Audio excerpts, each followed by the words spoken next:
Olá, aluno do EJA, eu sou a professora Arícia Amaro, professora de língua inglesa, e hoje nós vamos dar início à unidade 1, tema 3 da apostila 2, volume 2, tá? Nos temas 1 e temas 2, a gente estava dando bastante estudada sobre a sétima arte, sobre cinema, os irmãos Lumière, vimos também gramática. E aí agora esse tema 3, o nome desse tema é a influência do cinema. E aí antes da gente se aprofundar em diálogos, ir para a parte gramatical, sempre vem aquele início da unidade, né? O início do tema, que traz algumas perguntas de reflexão, enfim. E aí a gente tem um início do tema assim. Nesse tema você vai analisar a influência do cinema no comportamento e na opinião das pessoas. Além disso, verá as características do cinema que o tornam tão interessante. Por fim, estudará algumas conjugações em inglês. E aquela parte do você sabia, what do you already know, vem assim. O cinema desperta no público tanto sensações e sentimentos como reflexões.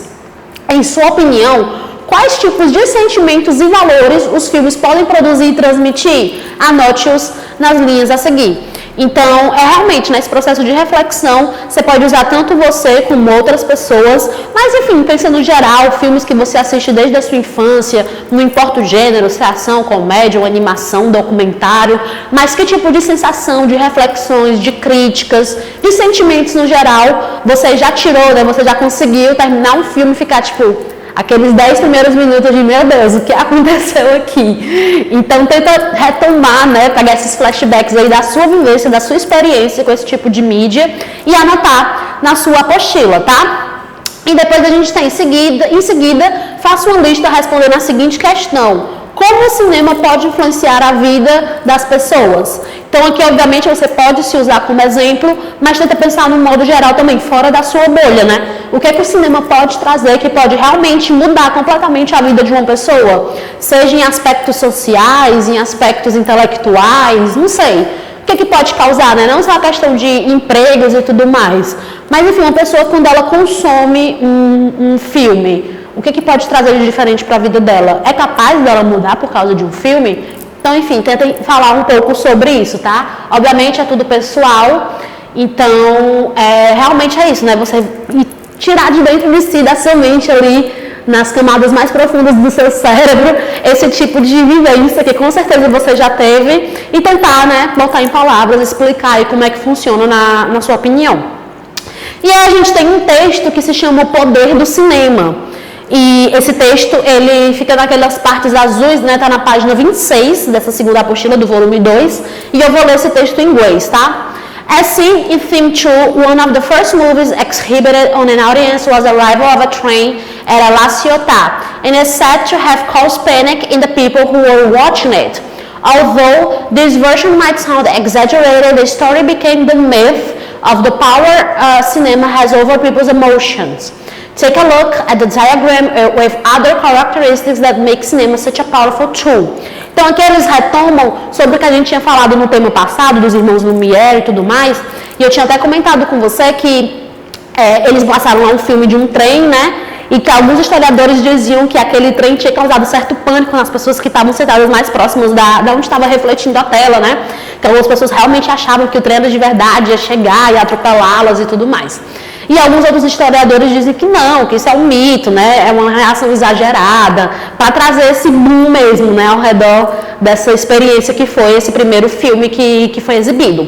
E aí, o texto fala, né, que independente disso, a gente não pode negar que os filmes, eles mexem com as emoções das pessoas, né? Eles trazem coisas novas, eles agregam muita coisa.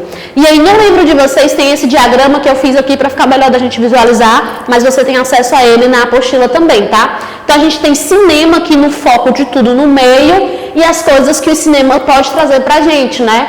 Então ele pode transmitir valor, ele parece mágico, né? Ele espalha ideologias, ele influencia comportamentos, enfim, é uma forma de ilusão, produz diferentes sentimentos, compartilha informação, simula a realidade, enfim, pode ser relaxante, escapa da realidade. Então a gente tem várias coisas que o cinema de fato ele causa, né? Ele tem, enfim, vai ter várias sensações diferentes, sentimentos diferentes. Para algumas pessoas é uma válvula de escape mesmo. Vou me desligar um pouco da realidade, vou assistir aqui uma ficção, uma coisa bem diferente. Já tem gente não que gosta de ver mais sobre a realidade, né? Então vai assistir documentários, vai assistir filmes baseados em fatos reais.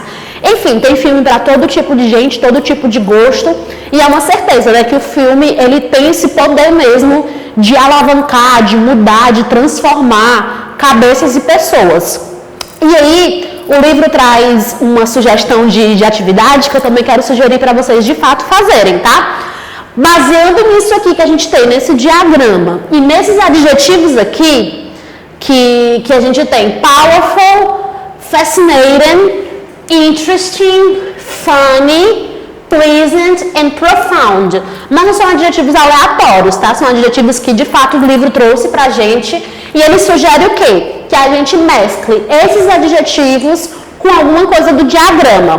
Por exemplo, eu acho que cinema I think cinema is funny, por exemplo. Eu acho que cinema é engraçado porque o quê? Aí eu pego alguma coisa do diagrama. Porque, sei lá, é uma forma de ilusão. Um exemplo, tá? Então, eu mesclei um adjetivo daqui com alguma coisa do diagrama que a gente sabe que é fato. Fiz uma frase. Eu acho que cinema é engraçado porque é uma forma de ilusão. Uma outra forma, um outro exemplo. Eu acho que cinema é fascinating, fascinante. I think cinema is fascinating. Por quê? Because. Aí a gente vai lá no diagrama, pega um outro motivo. Deixa eu ver porque que eu acho que é fascinante. Porque influencia comportamentos. Because it influences behaviors. Então é praticamente isso que é para vocês fazerem, tá? Inclusive na apostila vai ter vários espaços para isso. Vai ter 1, 2, 3 espaços para isso. Então vocês podem utilizar, né, pelo menos 3 adjetivos e 3 coisas aqui que o cinema causa, né, que é um fato. E aí você se expressa em inglês, mas sendo de acordo com o que você realmente acha, tá? Não vai falar, eu acho que o cinema é engraçado porque ele pode ser relaxante. Se você nem acha relaxante, nem acha engraçado ou não faz sentido, então tenta juntar frases que façam sentido, né? Que tenham que ordem em conjunto. E, obviamente, né, a gente está essa unidade inteira falando de filme, não deixem também de assistir o que vocês gostam. Quando eu estava falando de literatura, eu falei, né, gente, não importa o gênero, o que importa é ler. A mesma coisa para filme. Cada pessoa vai ter um gênero que gosta mais. Tem gente que gosta de um terror psicológico, uma comédia romântica, um filme baseado em livro, não sei, uma ficção científica assim bem viajosa. Pega o que você gosta, vai assistir e principalmente, né, assiste no áudio em inglês, se possível bota a legenda em inglês também, ou pelo menos a legenda em português, mas é uma forma até de você tirar um tempo para ali curtindo, assistindo uma coisa que você gosta e ao mesmo tempo você está estudando, porque você está vendo nativos ali, falando no inglês, falando gírias. Enfim, a dublagem, a gente não pode falar mal da dublagem, né? Ela é essencial, ela é necessária. A dublagem brasileira ela é maravilhosa, é uma das melhores do mundo, mas como estudantes de língua estrangeira, é recomendável que se a gente for assistir alguma coisa que não é nacional, que a gente coloque no áudio original, né? Se eu vou assistir um anime, eu não vou assistir um anime dublado e não vou assistir um anime em inglês. Eu vou assistir o anime na língua original, no japonês. Então, partindo dessa premissa, tentem fazer esse exercício que vai ser muito valioso para vocês, tanto por todos esses motivos de vida, né? Você como cidadão, mas também você como estudante de língua estrangeira. Então, façam essa atividade e aí a gente vai também estudar algumas coisas de gramática, uma gramática diferente, que também está sendo proposta nesse tema dessa unidade, tá bom? Bom, agora continuando, nós ainda estamos no tema 3 da primeira unidade do segundo volume da apostila de língua inglesa. Agora nós vamos para uma nova explicação de gramática, é um assunto que a gente ainda não havia estudado nem na primeira apostila, então vai ser um assunto novo para alguns, outros vai ser algum assunto que você já pode ter visto na escola, em algum outro ambiente, mas enfim, estamos aqui para dar essa relembrada e fazer alguns exercícios também.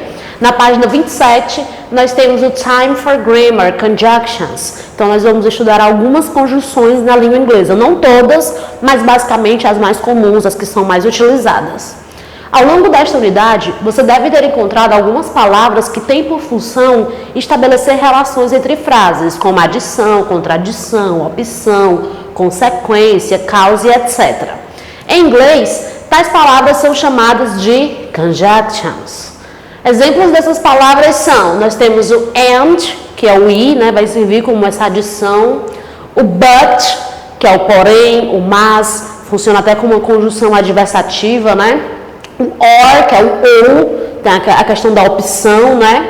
O so, que é o então, assim, logo, que é geralmente utilizado para uma consequência. E temos o because, porque, que geralmente é utilizado para uma causa. Lembrando que o because é o porquê de resposta e o why é o porquê de pergunta. Enquanto no português nós temos 4 porquês, né, e usos diferenciados, no inglês só vamos ter 2. O why para perguntas e o because para respostas, para dar alguma causa, alguma explicação. Vamos ver alguns exemplos. I watched a drama and a documentary. Então, o que é que nós temos? Nós temos uma conjunção de adição. Ela vai vir para acrescentar alguma coisa na sua frase. Então, eu assisti um drama, né, e um documentário. Então, de estilos de filmes que tem, né, de séries, enfim, a pessoa assistiu 2 estilos, 2 gêneros diferentes. Um era o drama e o outro era o documentário. O and veio aqui simplesmente para essa função de adição que eu comentei desde o começo, né, simplesmente para juntar um período com o outro. Outro exemplo, I went to the cinema, but the tickets were sold out. Aqui a conjunção é but. A tradução da frase, eu fui ao cinema, mas, lembrando que é o nosso mas, M-A-S, né? Não é o mais com I, que seria a adição. Mas os ingressos foram todos vendidos. Então, o but, ele sempre vem com essa carga de meio até que de dar um contraponto, né? Por isso que as pessoas falam que é muito perigoso quando a gente fala algum discurso de aceitação, por exemplo, e coloca um mais depois. Um exemplo prático. Ah, eu não sou racista, mas geralmente o que vem depois desse mas vem meio até que invalidando um pouco o que foi dito antes, né? Então aqui, ó, a pessoa foi ao cinema. Então, assim, tinha tudo para dar certo, para ir assistir o filme e tudo mais. Porém, né, mas alguma coisa aconteceu. Temos um contraponto, né? Ele foi ao cinema, porém, todos os ingressos já estavam vendidos. Então, ele não conseguiu terminar o que ele pretendia fazer.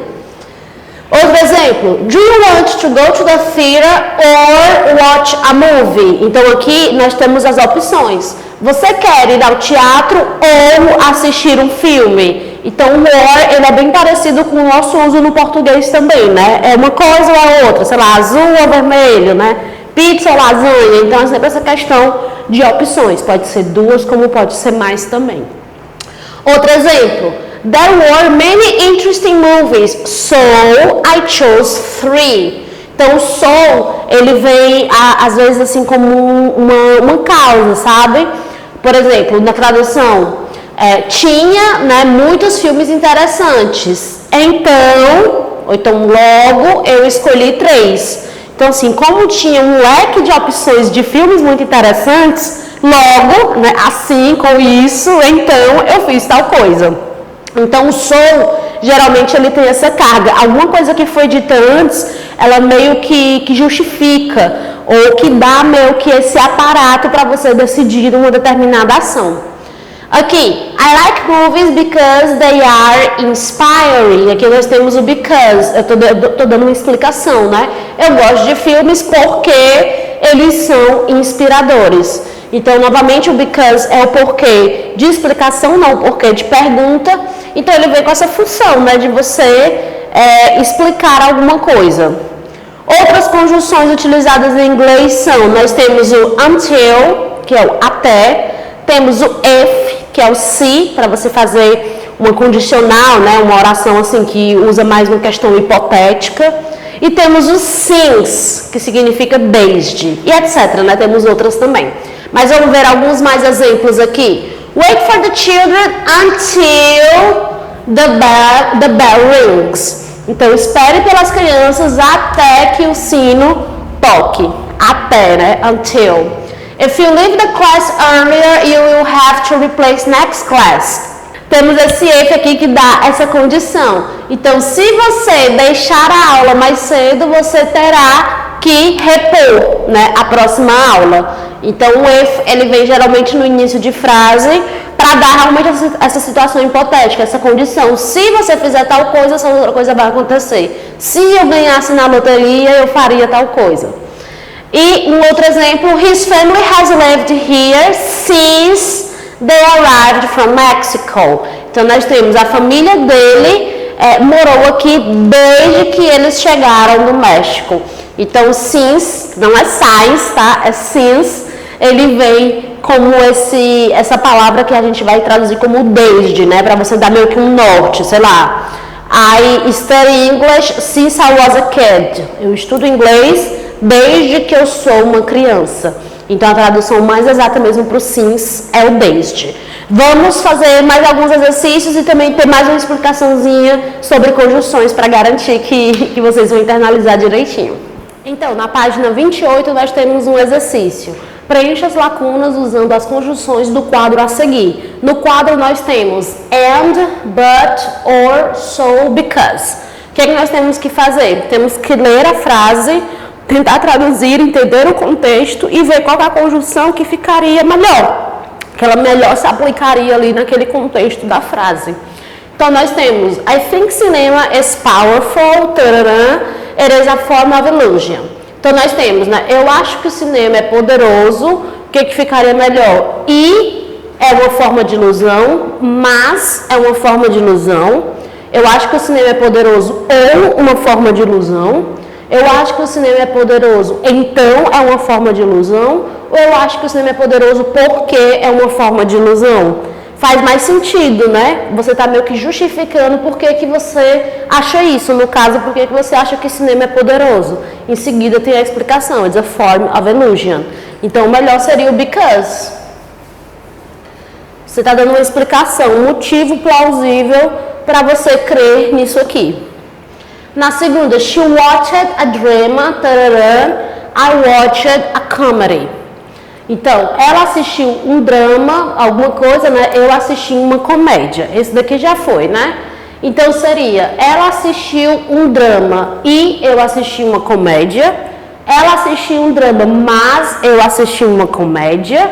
Ela assistiu um drama ou eu assisti uma comédia. Ou ela assistiu um drama, então eu assisti uma comédia. Na minha opinião, ficaria legal o and. Você está dando uma adição aqui de duas ações não tão diferentes, né? Mas enfim, escolhas diferentes. Ela assistiu tal coisa e eu fiz essa outra coisa. Então, uma adição, né? Juntando esses dois períodos, essas duas orações. Na terceira, he went to the cinema, the tickets were sold out. Então, ele foi ao cinema, mas os ingressos tinham sido vendidos, né? Tinham esgotados.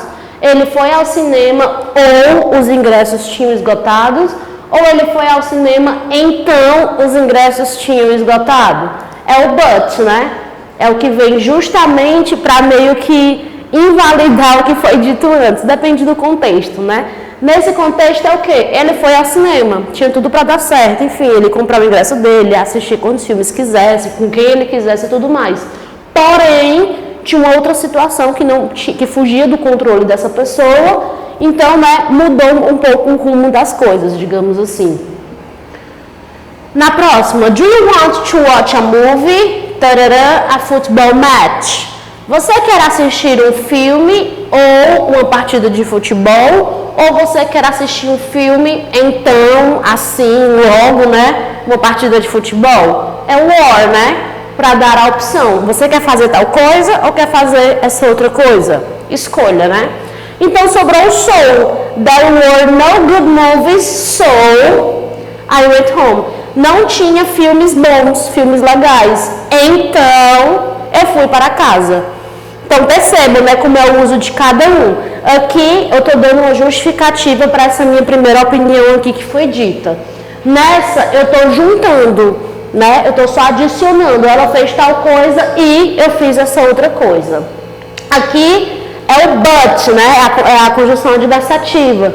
Então, às vezes vem para invalidar, às vezes vem para acrescentar alguma coisa no sentido de, por exemplo, eu fui ao médico, mas ele faltou, né? Então, assim, eu fiz tal coisa, mas uma outra coisa aconteceu. Geralmente, o que vem depois desse mas, claro que vai depender da frase e do contexto, mas geralmente o que vem depois do mas são coisas imprevisíveis, são coisas que fogem um pouco do controle daquela primeira pessoa ali que está falando daquela ação. O or vem como sentido de opção. O or é bem simples, né? Bem parecido com o que a gente usa também. E o so, ele é uma consequência. Já que não tinha filmes bons, por exemplo, no catálogo, não tinha filmes bons no cinema, então eu fui para casa. Então, a ação dessa pessoa ter ido para casa foi resultado de alguma coisa que aconteceu antes. É basicamente esses os usos. E aí aqui eu trouxe uma explicação que eu peguei da Infoescola. Se você colocar infoescola.com/inglês/conjunções, hífen, líquen, hífen, words, vocês vão encontrar essa explicação aqui que eu trouxe. Então, palavras conectivas, também chamadas de linking words, são as palavras que usamos para combinar dois pensamentos diferentes em uma frase. Cada parte da sentença final é chamada de clause. Então, no inglês a gente chama de clause, que é a cláusula, né? Uma clause é a parte de uma frase que tem um sujeito e um verbo. As palavras conectivas mais comuns é o and, o but e o because. Obviamente tem outras, né? Na nossa própria apostila tem o or, tem o so, fala do until, do if. Mas, enfim, de fato, as mais utilizadas, assim, quando você joga no ferramenta de pesquisa da internet, né? Conjunção, linking words, qualquer dessas palavras-chave, é certeza que vai aparecer essas aqui logo em destaque. Então, a gente vai utilizar o and para adicionar mais informações. Então, olhem aqui a diferença. Nessa frase nós temos Alan likes music, ponto, né? Acabou o período. He often goes to concerts. Então, o Alan gosta de música, ponto, né? Acabou o período. Ele frequentemente vai a shows, né? Vai assistir shows. Quando a gente coloca a conjunção, a gente evita esse exagero de pontos, sabe? E que fica muito estranho, porque ninguém se comunica assim, né? Fala uma coisa, ponto. Fala outra coisa, ponto. Geralmente a gente utiliza essas palavras para juntar uma frase com a outra, para dar um sentido. Então ficaria melhor como Ellen likes music and often go to concerts. Então aqui eu evitei essa separação de dois períodos, né, de dois pontos finais, e coloquei apenas uma palavrinha para juntar. Então juntei o primeiro período com o outro dessa ideia de adição. Ele gosta de música e frequentemente vai para shows. Então, essa forma aqui, ela é possível, a pessoa vai entender, né, principalmente se você estiver lendo o que você escreveu, mas é um pouco mais estranho, fica parecendo até um pouco mais robótica, né? A pessoa fala e para, fala e para. Então, por isso que é interessante a gente estudar esses tipos de conectores, tanto para a fala, mas também para a escrita ficar mais fluida, não ficar aquela coisa sempre parando e voltando, parando e voltando.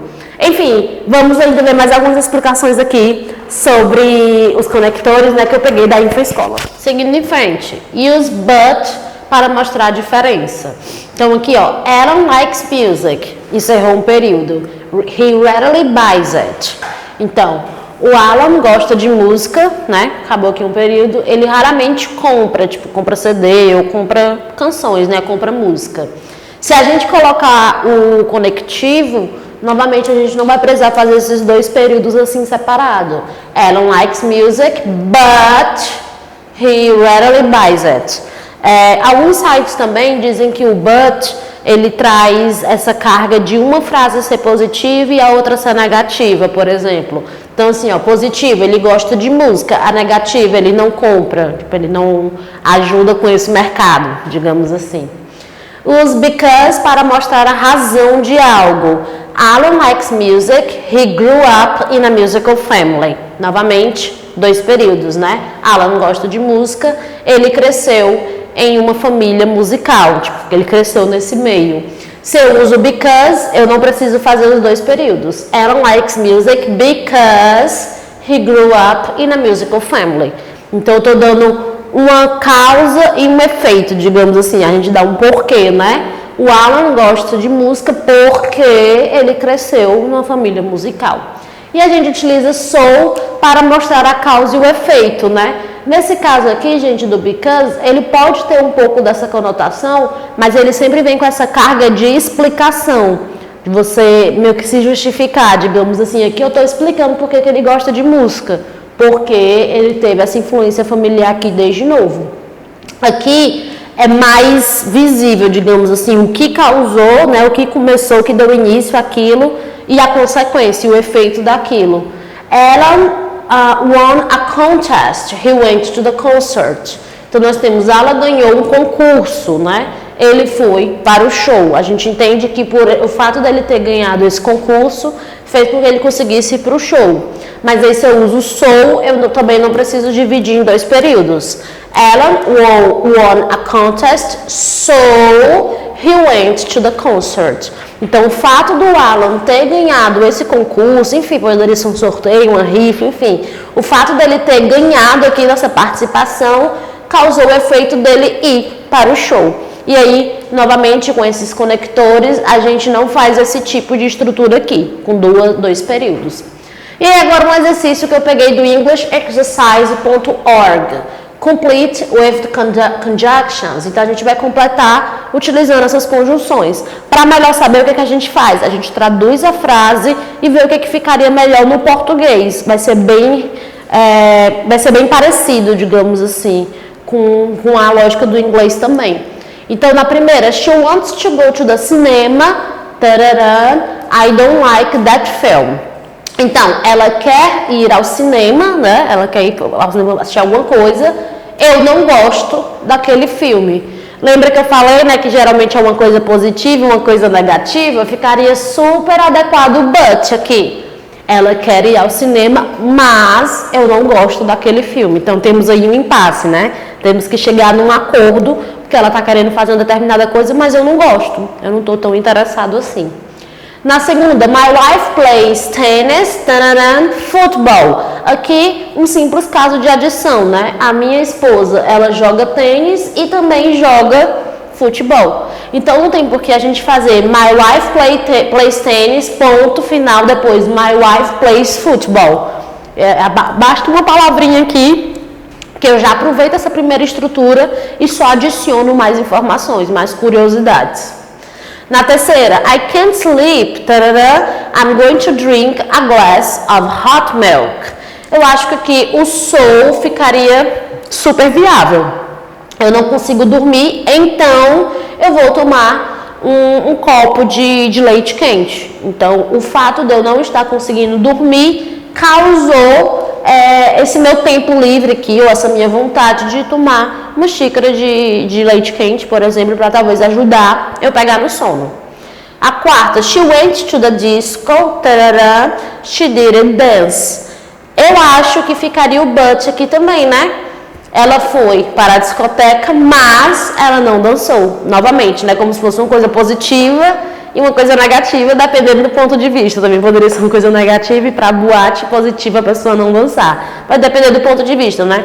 Mas a gente tem duas orações que elas meio que, se a gente fosse falar literalmente, elas se desencontram, né? Teoricamente, quem vai para uma balada, quem vai para uma boate, gosta de dançar. Então aqui ela foi para a balada, mas ela não dançou. Ela não quis dançar.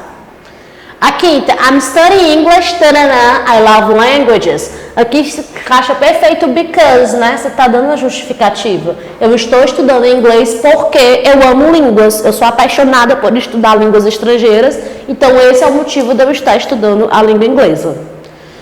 A sexta, she danced a little, talk to her friends. Aqui pode ser o and, né? Ela dançou um pouco e conversou com os amigos dela. Duas coisas que ela fez nesse determinado local que ela estava. Na sétima, he doesn't play the guitar, he plays the drum. Aqui seria o but, né? Ele não toca violão, lembrando que guitar é violão no inglês, mas ele toca a bateria. Novamente, né? Como se fosse uma coisa negativa. Poxa, ele não sabe tocar violão, né? Uma coisa negativa. Porém, mas ele sabe tocar bateria. Então, né, uma meio que fazer esse equilíbrio, né? Na oitava, he is sad, he saw an accident. é justificativa, né? Ele está triste porque ele viu um acidente. Ele estava ali no meio da rua, ele estava perto, próximo àquele acidente, e isso mexeu com ele, né? Então, estou dando um motivo para ele estar triste. Na nona, she didn't invite me, I didn't go to her party. Aqui é o so. O motivo de eu não ter ido para a festa dela é porque ela não me convidou. Então, ela não me convidou, então, assim, logo, eu não fui para a festa dela. Não tem como, né? Se eu não recebi convite, não teria como eu ir. Então, a gente teve a causa e a gente teve o efeito. E na última, she can draw well, tarará, she can't cook. O but novamente, né? Ela sabe desenhar bem, mas ela não sabe cozinhar. Novamente, essa característica, né? Uma coisa positiva, ela saber desenhar, ela ter essa habilidade desenvolvida, porém, ela não tem a habilidade de cozinhar. Então, o but, geralmente, ele tem realmente esse peso, né? Uma coisa muito massa, mas ao mesmo tempo outra coisa não tão massa assim. Obviamente que vai depender do ponto de vista, mas aí nessas horas a gente faz uma tradução, tenta ver qual que se aplicaria melhor. E como eu falei, é bem provável que a palavra que a gente utilizaria no português seja bem equivalente à palavra que a gente vai para o inglês. Então, na dúvida, faz a tradução, vê o que você utilizaria no português e aí só faz a tradução literal para o inglês para encaixar direitinho também. Então, na página 29, nós temos o diálogo entre a Gláucia e o Anderson e eles vão estar falando sobre estereótipos, talking about stereotypes. Então, eu vou ler, né, vou fazer as entonações, como de fato se eles estivessem numa conversa ali, né, super animados sobre aquele assunto. E se você tiver interesse, repita também, até para ir pegando um pouco de como a gente pronuncia, de como a gente faz perguntas, de como que a gente fala na língua inglesa. Então, o Anderson chega para a Gláucia e fala, "Wow, Gláucia, I loved this action movie." "Really?" "Of course. The guy managed to save everybody." "Yes, but he even managed to keep all the money." "Oh, well, and he even managed to find a girlfriend." "Oh, come on, Anderson. That was so predictable." "What do you mean, Gláucia?" "I mean that some movies are quite predictable because they use many stereotypes." "Is stereotype a type of camera?" "No, Anderson. Stereotypes are preconceived ideas with no solid foundations about certain group of people. For example, have you noticed that in many movies there is always a hero?" "Yes. And there is also a frail woman who needs to be taken care of." "Yes, that's true. And there is also a villain who is always mean and ruthless." "I think I understand what stereotypes are, but they are not just in movies." "You are right. Stereotypes are on TV show, advertisements, soap operas, etc." "Yes, and in real life too." "It's true, in real life too." Então, é uma conversa, né, que se inicia como se a Gláucia tivesse indicado algum filme para o Anderson. Ele vai agradecer, né, falar sobre ele ter gostado do filme, e ela fica um tanto quanto se ela não concorda tanto. Por quê? Porque os detalhes que o Anderson estava dando sobre o filme, segundo ela, são coisas muito previsíveis. São estereótipos que alguns filmes seguem, né? De sempre ter o mocinho, o bandido, a mulher que precisa ser salva. E aí o Anderson, quando ele estava falando que ele estava gostando do filme, ele fala, né? "Ah, o cara conseguiu salvar todo mundo, ele conseguiu salvar todo o dinheiro, ele ainda conseguiu uma namorada."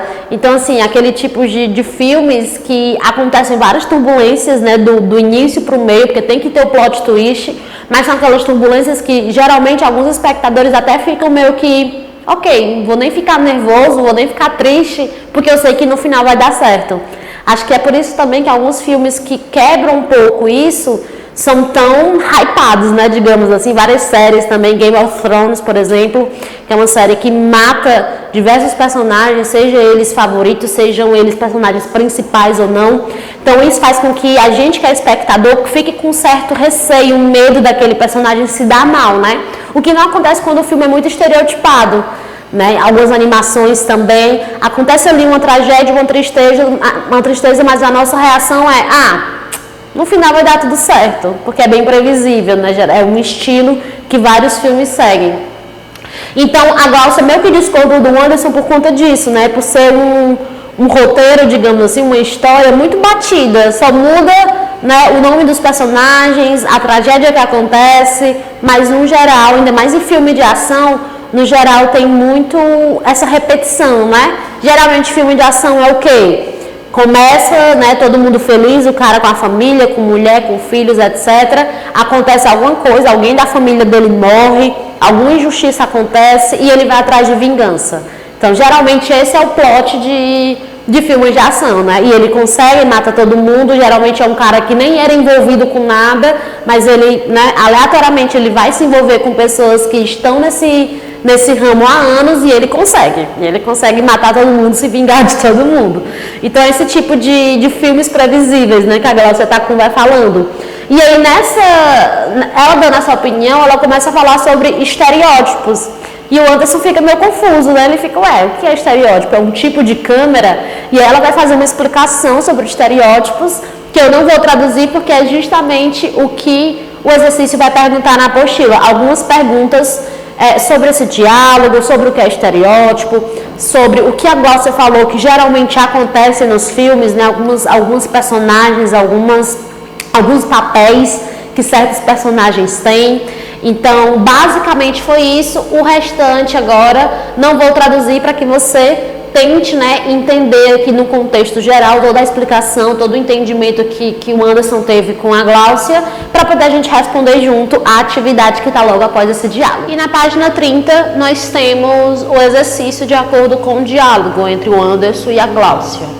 Now that you have read the dialogue between Anderson and Glaucia, answer the following questions. Então, agora que a gente já leu o diálogo, né, vamos responder as perguntas. Number 1. Did Anderson like the movie? O Anderson gostou do filme? Ele tinha dito que ele tinha amado, né? Então, a gente pode colocar yes, he loved. He loved the movie. Ele amou o filme, foi até mais do que gostar, né? Number 2, what did Glaucia say about the movie?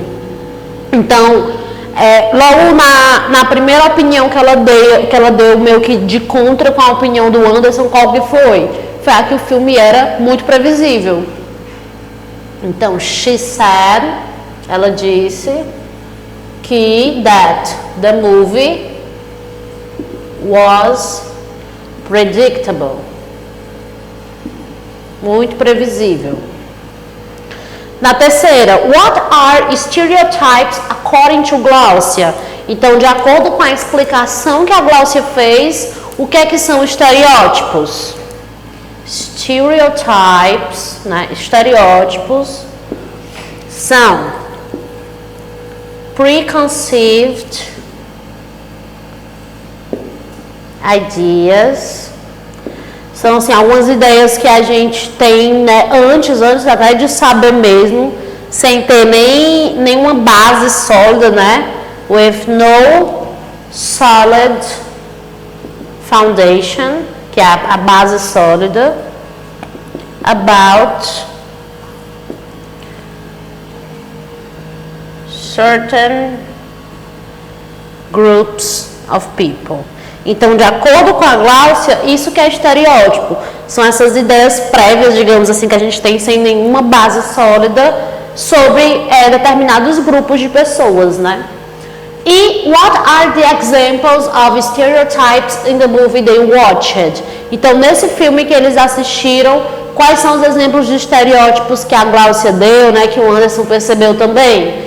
Os estereótipos que tinha nesse filme eram um herói, a hero, uma mulher frágil,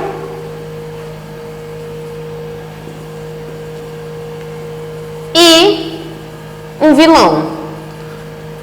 Então, basicamente, eles chegaram nesse acordo de que nos filmes um dos maiores estereótipos são esses, né? Ter um herói, um mocinho, né? Uma pessoa que vai salvar tudo. Ter uma mulher frágil, uma mulher que precisa ser salva, né? Precisa de alguém para socorrê-la. E ter um vilão, né? Que geralmente esse vilão, ele também tem um apreço, enfim, tem algum tipo de ganho que ele quer conquistando essa mulher e obviamente ele vai bater de frente com esse mocinho, com esse herói do filme. E aí, né, no final, o Anderson até fala, mas não é só em filmes que a gente tem esse tipo de estereótipos, né? E a Glaucia fala, é verdade, a gente tem séries, tem novelas, tem comerciais. E aí ele fala assim, também temos na vida real. Então, foi um diálogo, né, que trouxe essa temática de filme, que a gente estava conversando já desde o início da unidade, mas que traz também a reflexão, né, sobre os estereótipos que até hoje, né, pleno século XXI, a gente ainda carrega enquanto sociedade, e dependendo do país, da cultura, também vão ter estereótipos que são mais rígidos, outros que são mais leves. Então, a gente ter consciência do que é estereótipo, obviamente, e tentar se desligar um pouco disso, né? Porque o estereótipo, como a Glaucia mesmo falou, não tem base sólida. É um pré-julgamento. Você está, por exemplo, taxando ou rotulando uma pessoa, um grupo de pessoas por causa de uma cor, de um estilo de cabelo, de uma roupa, enfim, por causa de qualquer coisa, né? Então, obviamente que vai ter estereótipos em várias esferas. No audiovisual vai ser muito comum, mas é interessante que a gente consiga desvencilhar um pouco, pelo menos, da nossa vida real, né? Deixar os estereótipos só para o cinema, para os livros, enfim, para a ficção. Então foi isso, aluno. Esse foi a unidade 1, tema 3. Vejo vocês na próxima aula, que a gente vai dar início a uma outra unidade, com outros assuntos ainda nesse tema de cinema, mas enfim, a gente vai adentrar em alguns outros assuntos diferenciados, ok? Vejo você na próxima aula. Bye, bye!